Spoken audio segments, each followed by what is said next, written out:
Open pores ಪ್ರಾಬ್ಲಮ್ಗೆ ಏನಾದರೂ solution ಹೇಳಿ ಅಂತ ಹೇಳೋದಕ್ಕೆ ಒಂದು ಪ್ರಾಬ್ಲಮ್, ಆದರೆ ಅದಕ್ಕೆ ಸಾಕಷ್ಟು ರೀಸನ್ಸ್ ಇರುತ್ತೆ. ಅದರಲ್ಲಿ ಸ್ವೆಟ್ ಆಚೆ ಬರ್ತಾ ಇರುತ್ತೆ, ಯೂರಿಕ್ ಆ್ಯಸಿಡ್ ಆಚೆ ಬರ್ತಾ ಇರುತ್ತೆ, ಸಮ್ಟೈಮ್ಸ್ ಸೀಬಮ್ ಸೆಕ್ರೇಷನ್ ಆಗಿರುತ್ತಲ್ಲ, ಚೆನ್ನಾಗಿ ಹಾಕಿ ಉಜ್ಜಿಬಿಟ್ರೆ ಅದು ಕ್ಲೀನ್ ಆಗುತ್ತೆ ಅಂತ ಅಲ್ಲ. ಯಾವಾಗ ಅದು ಕರೆಕ್ಟಾಗಿ ಕೆಲಸ ಮಾಡಲ್ಲ ಅಂತಂದರೆ, ಮುಖಕ್ಕೆ ಅಟ್ಲೀಸ್ಟ್ ತೆಂಗಿನೆಣ್ಣೆ ಆದರೂ ಹಚ್ಚಿ ಆಮೇಲೆ ಸ್ಟೀಮ್ ತಗೊಳ್ಳಿ ಅಂತ ಹೇಳೋದು ಏನಕ್ಕೆ ಅಂತಂದರೆ,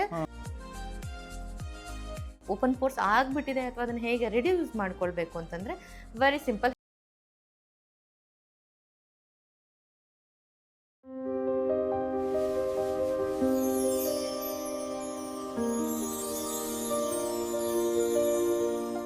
ನಮಸ್ಕಾರ, ಸೌಂದರ್ಯ ಜ್ಞಾನ ಸೀರೀಸ್ನ ಈ ಸಂಚಿಕೆಗೆ ನಿಮ್ಮೆಲ್ಲರಿಗೂ ಕೂಡ ಸ್ವಾಗತ.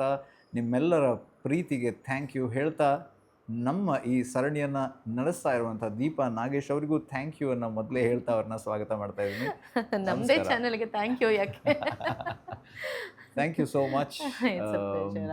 ಲೈಫಲ್ಲಿ ಎಲ್ಲರೂ ಕೂಡ ಎಲ್ಲನೂ ಕೂಡ ಓಪನ್ ಆಗಿ ಯೋಚನೆ ಮಾಡಬೇಕು, ಓಪನ್ ಥಿಂಕಿಂಗ್ ಇರಬೇಕು ಅಂತ ಹೇಳಿದ್ರೆ, ಆದರೆ ನಮ್ಮ ಪೋರ್ಸ್ ಓಪನ್ ಆದಾಗ ಟೆನ್ಷನ್ ಆಗುತ್ತೆ ಅಂತ ತುಂಬಾ ಜನ ಕೇಳ್ತಾ ಇದ್ದಾರೆ. ಅದಕ್ಕೆ ಏನು ಮಾಡಬಹುದು? ವೀಕ್ಷಕರು ತುಂಬಾ ಜನ ಕೇಳಿದ್ರು ಓಪನ್ ಪೋರ್ಸ್ ಪ್ರಾಬ್ಲಮ್ಗೆ ಏನಾದರೂ ಸೊಲ್ಯೂಷನ್ ಹೇಳಿ ಅಂತ. ಸೊ ಇವತ್ತು ಅದೇ ಟಾಪಿಕ್ನೇ ಮಾತಾಡೋಣ. First of all, what is pores and what is open pores ಅಂತ ತಿಳ್ಕೊಳ್ಳೋಣ. ಎಲ್ಲ ಜನರಲ್ಲೇ ಓಪನ್ ಪೋರ್ಸ್ ಪ್ರಾಬ್ಲಮ್ ಅಂತ ಅಂದ್ಕೊಳ್ತಾರೆ, ಸಾಧಾರಣವಾಗಿ ಹಂಗಿರೋದಿಲ್ಲ ಅದು. ಸೊ ಪೋರ್ಸ್ ಅನ್ನೋದು ಪ್ರತಿಯೊಬ್ಬರಿಗೂ ಇರುತ್ತೆ, ಪ್ರತಿಯೊಬ್ಬರ ಬಾಡಿ ಟೆಕ್ಸ್ಚರಲ್ಲಿ ಪ್ರತಿಯೊಂದು ಪಾರ್ಟಲ್ಲೂ ಕೂಡ. ಹೌದು. ಸೊ ಪೋರ್ಸ್ ಅಂದರೆ ಒಂದು ಪೈಪ್ ಇದ್ದಂಗೆ, ಇನ್ಪುಟ್ ಆ್ಯಂಡ್ ಔಟ್ಪುಟ್ ಎರಡಕ್ಕೂ ಅದೇ ಯೂಸ್ ಆಗ್ತಾ ಇರುತ್ತೆ. ಅದರಲ್ಲಿ ಸ್ವೆಟ್ ಆಚೆ ಬರ್ತಾ ಇರುತ್ತೆ, ಯೂರಿಕ್ ಆ್ಯಸಿಡ್ ಆಚೆ ಬರ್ತಾ ಇರುತ್ತೆ, ಸಮ್ಟೈಮ್ಸ್ ಸೀಬಮ್ ಸೆಕ್ರೇಷನ್ ಆಗಿರುತ್ತಲ್ಲ, ಎಕ್ಸಸ್ ಆಗಿರುವಂಥದ್ದು ಅದು ಆಚೆ ಬರ್ತಾ ಇರುತ್ತೆ. ಅದೇ ಥರನೇ ನಾವು ಏನೇ ಅಪ್ಲೈ ಮಾಡಿದ್ರೆ ಅದು ಒಳಗಡೆ ತೊಗೊಂಡು ಹೋಗೋದಕ್ಕೂ ಅದು ಪೈಪ್ ಥರನೇ ಯೂಸ್ ಆಗುತ್ತೆ. ಲಿಟ್ರಲಿ ಪೈಪ್ ಅಂತ ಅನ್ಕೊಳ್ಬೋದು, 2 ವೇ ಪೈಪ್ ಅಂತ ಹೇಳ್ತೀವಲ್ಲ ಆ ಥರ. ಸೊ ದ್ವಿಮುಖ ಸಂಚಾರ ಅದು ಎಲ್ಲ ಕಡೆ ಇರುತ್ತೆ, ಅಂದರೆ ಎಂಟೈರ್ ಬಾಡಿಲಿ ಪೋರ್ಸ್ ಇದ್ದೇ ಇರುತ್ತೆ. ಸೊ ಆ ಪೋರ್ಸ್ ಏನಾಗುತ್ತೆ ಅಂದರೆ ಎಕ್ಸ್ಪ್ಯಾನ್ಷನ್ ಆ್ಯಂಡ್ ಕಾಂಟ್ರಾಕ್ಷನ್ ಆಗ್ತಾ ಇರುತ್ತೆ. ಅಂದರೆ ನಮ್ಮ ಬಾಡಿಲಿ ಅದು ಎಕ್ಸ್ಪ್ಯಾನ್ಷನ್ ಆ್ಯಂಡ್ ಕಾಂಟ್ರಾಕ್ಷನ್, ಚಳಿಗಾಲದಲ್ಲಿ ಹಿಗ್ಗೋದು ಕುಗ್ಗೋದು ಆ ಥರ ಆಗ್ತಾನೆ ಇರುತ್ತೆ. ಸೊ ಯಾವಾಗ ಪ್ರಾಪರ್ ಲೈಫ್ ಸ್ಟೈಲ್ ಇರಲ್ಲ ಅಥವಾ ಒಂದು ಡಯಟಲ್ಲಿ ಪ್ರಾಬ್ಲಮ್ ಆಗುತ್ತೆ, ಅದು ಎಕ್ಸ್ಪ್ಯಾಂಡ್ ಆಗಿರೋದು ಕಾಂಟ್ರಾಕ್ಷನ್ ಆಗದೇ ಇರೋ ಹಾಗೆ ಆಗಿಬಿಟ್ಟಾಗ ಅದು ಓಪನ್ ಪೋರ್ಸ್ ಆಗಿ ಕುತ್ಕೊಂಡ್ಬಿಡುತ್ತೆ. ಸೊ ಅದು ನೋಡೋದಕ್ಕೆ ಎಲ್ಲ ತೂತು ಥರ, ಅಂದರೆ ಹೋಲ್ ಥರ ಕಾಣಿಸೋವಂಥದ್ದು ಈ ಪೋರ್ಷನಲ್ಲಿ ಇಲ್ಲಿ ಜಾಸ್ತಿ ಕಾಣಿಸುತ್ತೆ. ಏನಕ್ಕೆ ಇಲ್ಲೇ ಜಾಸ್ತಿ ಅದು ಸೆನ್ಸಿಟಿವ್ ಏರಿಯಾ ಕಾಣಿಸ್ಕೊಳ್ಳೋದು, ಮೂಗಿನ ಮೇಲೆ ಆ ಥರದ್ದೆಲ್ಲ ಓಪನ್ ಪೋರ್ಸ್ ಆಗಿ ಜಾಸ್ತಿ ಎಕ್ಸ್ಪೋಸ್ ಕೂಡ ಆಗ್ತಾ ಇದೆ. ಹೌದು. ಸೊ ಆ ಥರದ್ದೆಲ್ಲ ಓಪನ್ ಪೋರ್ ಆಗಿ ಕಾಣಿಸೋವಂಥ ಚಾನ್ಸಸ್ಸು ಆ ಏರಿಯಾದಲ್ಲಿ ಜಾಸ್ತಿ, ಬಟ್ ಓವರಾಲ್ ಆಗೋವಂಥ ಚಾನ್ಸಸ್ಸು ಇರುತ್ತೆ. ಸೊ ಹಾಗಾಗಿ ಈ ಪೋರ್ಸ್ದು ಮೇಯ್ನ್ ಕೆಲಸ ಏನಂದರೆ, ಇದು ಮೆಟಬಾಲಿಸಮನ್ನು ತುಂಬ ಚೆನ್ನಾಗಿ ಹೆಲ್ಪ್ ಮಾಡುವಂಥದ್ದು. ಬಾಡಿಲಿ ಆಗುವಂಥ ಮೆಟಬಾಲಿಸಮ್, ನಮಗೆ ಬಿಸಿ ಜಾಸ್ತಿ ಆದರೆ ಸ್ವೆಟ್ ರೂಪದಲ್ಲಿ, ಅಂದರೆ ನೀರನ್ನು ಆಚೆ ಹಾಕಿ ನಮ್ಮ ಬಾಡಿನ ಕೂಲಾಗಿ ಇಟ್ಕೊಂಡಿರುತ್ತೆ, ಚಳಿಗಾಲದಲ್ಲಿ ಅದು ಶ್ರಿಂಕ್ ಆಗಿರುತ್ತೆ. ಸೊ ಹೀಗೆ ಅದೆಲ್ಲ ನಮ್ಮ ಬಾಡಿನ ಎಂಟೈರ್ ಮೆಟಬಾಲಿಸಮ್ನ ಸರಿ ಮಾಡ್ಕೊಳ್ಳೋಂಥ ಒಂದು ಒಳ್ಳೆ ಏನು ಹೇಳ್ತೀವಿ ಓಪನ್ ಪೋರ್ಸ್ ಅಂತ ಹೇಳ್ತೀವಿ, ಅದಕ್ಕೆ ಹೆಲ್ಪ್ ಮಾಡೋವಂಥದ್ದು.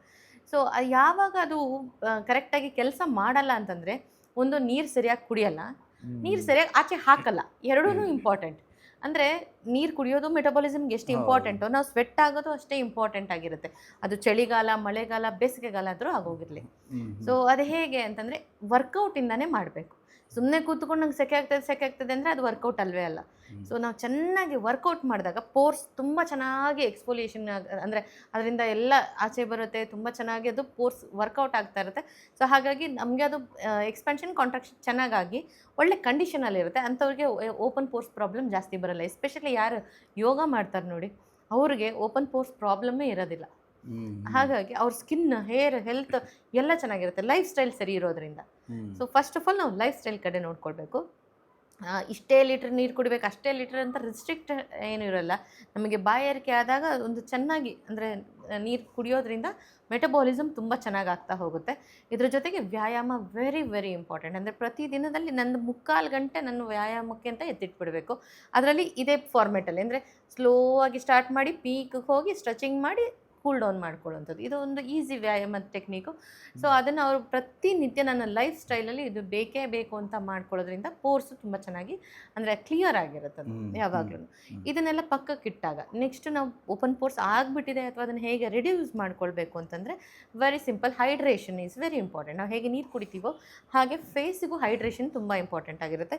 ದಿನದಲ್ಲಿ 2 ಸತಿ ಆದರೂ ಜಸ್ಟ್ ವಾಟರ್ ಸ್ಪ್ಲಾಶ್ ಮಾಡಿಕೊಂಡು ಮುಖ ತೊಳಿತಾ ಇರಬೇಕು. ಮನೆಯಲ್ಲೇ ಮಾಡ್ಕೊಂಡಿರೋವಂಥ ಸಾಕಷ್ಟು ಸ್ಕಿನ್ ಟೋನರ್ ಪರಿಹಾರಗಳನ್ನ ಕಳೆದ ಸಂಚಿಕೆಗಳಲ್ಲಿ ಹೇಳಿದ್ದೀವಿ. ರೋಸ್ ವಾಟರ್ ಆಗಿರ್ಬೋದು, ಲಾವಂಚ ನೀರಾಗಿರ್ಬೋದು, ಈ ಥರದನ್ನೆಲ್ಲ ಚೆನ್ನಾಗಿ ಫೇಸ್ಗೆ ಸ್ಪ್ರೇ ಮಾಡ್ಕೊಳ್ತಾ ಇರೋದ್ರಿಂದ ಓಪನ್ ಪೋರ್ಸ್ ಪ್ರಾಬ್ಲಮ್ ರೆಡ್ಯೂಸ್ ಆಗ್ತಾ ಬರುತ್ತೆ.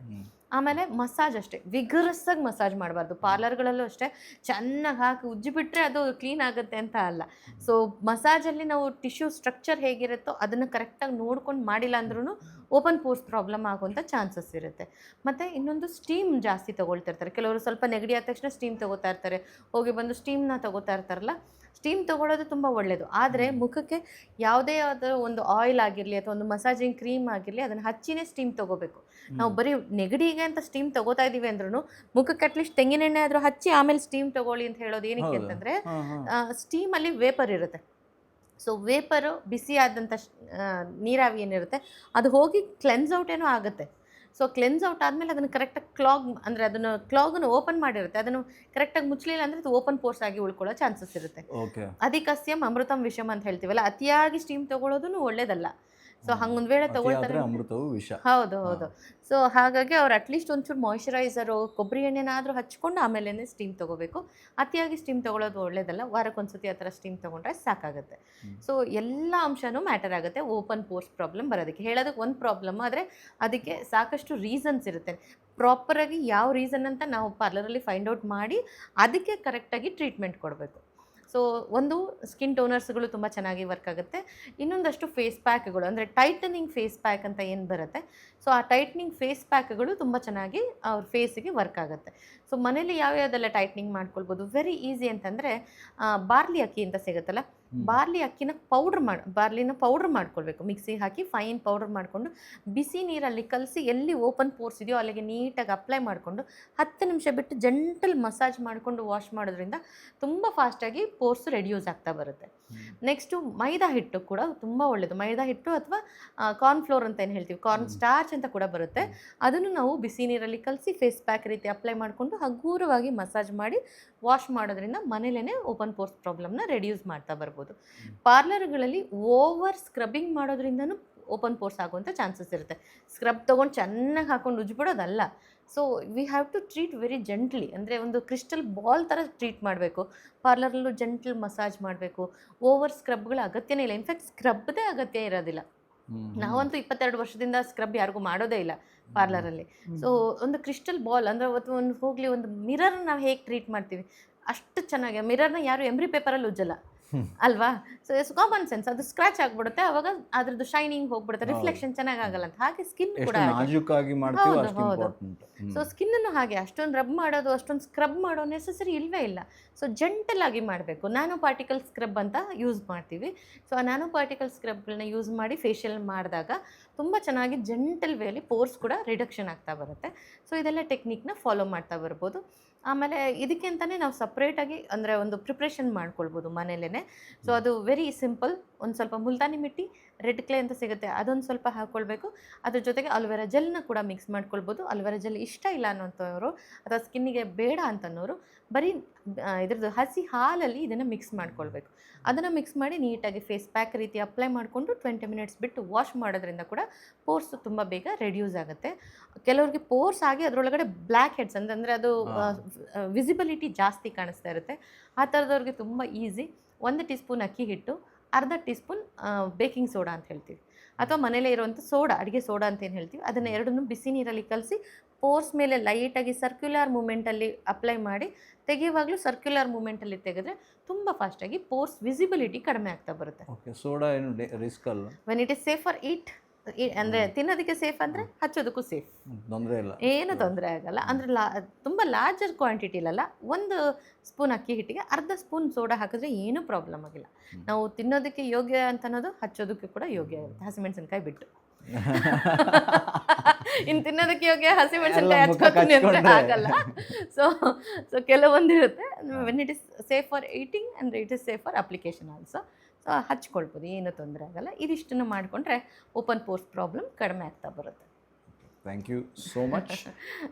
ಓಪನ್ ಪೋರ್ಸ್ ಪ್ರಾಬ್ಲಮ್ಸ್ಗೆ ಪರಿಹಾರವನ್ನು ತಿಳ್ಕೊಂಡಿದ್ದೀರಾ ಅಂತ ಅಂದ್ಕೊಂಡಿದ್ದೀವಿ. ಹೀಗೆ ಓಪನ್ ಪೋರ್ಸ್ ಬಗ್ಗೆ ಮಾತಾಡ್ತಾ ಮುಲ್ತಾನಿ ಮಿಟ್ಟಿ ಬಗ್ಗೆ ಹಾಗೆ ರೆಡ್ ಕ್ಲೇ ಬಗ್ಗೆ ಎಲ್ಲ ಹೇಳಿದ್ರು. ಆವಾಗ ನನಗೆ ಒಂದು ಪ್ರಶ್ನೆ ಉದ್ಭವ ಆಗಿದ್ದು, ಈ ಮುಲ್ತಾನಿ ಮಿಟ್ಟಿ ಇರ್ಬೋದು, ಈ ಕ್ಲೇ ಇರ್ಬೋದು, ಹಾಗಿದ್ರೆ ಅದರಿಂದ ಬರೀ ಓಪನ್ ಪೋರ್ಸ್ಗೆ ಮಾತ್ರ ಪರಿಹಾರನ, ಅಥವಾ ಈ ಕ್ಲೇ ಅಥವಾ ಮಣ್ಣು ಯಾವ ಥರ ನಮ್ಮ ಸೌಂದರ್ಯ ವರ್ಧನೆಯಲ್ಲಿ ಉಪಯೋಗ ಆಗುತ್ತೆ ಅನ್ನೋ ಪ್ರಶ್ನೆ ಉಳ್ಕೊಂಡಿದೆ. ಅದನ್ನು ತಿಳ್ಕೊಳ್ಳೋಣ ಆದರೆ ಮುಂದಿನ ಸಂಚಿಕೆಯಲ್ಲಿ Yes. ಕಂಪ್ಲೀಟ್ ಆಗಿ ಬರೀ ಕ್ಲೇ ಥೆರಪಿ ಬಗ್ಗೆನೇ ಹೇಳ್ಕೊಡ್ತೀನಿ. So stay tuned and stay beautiful. Thank you so much.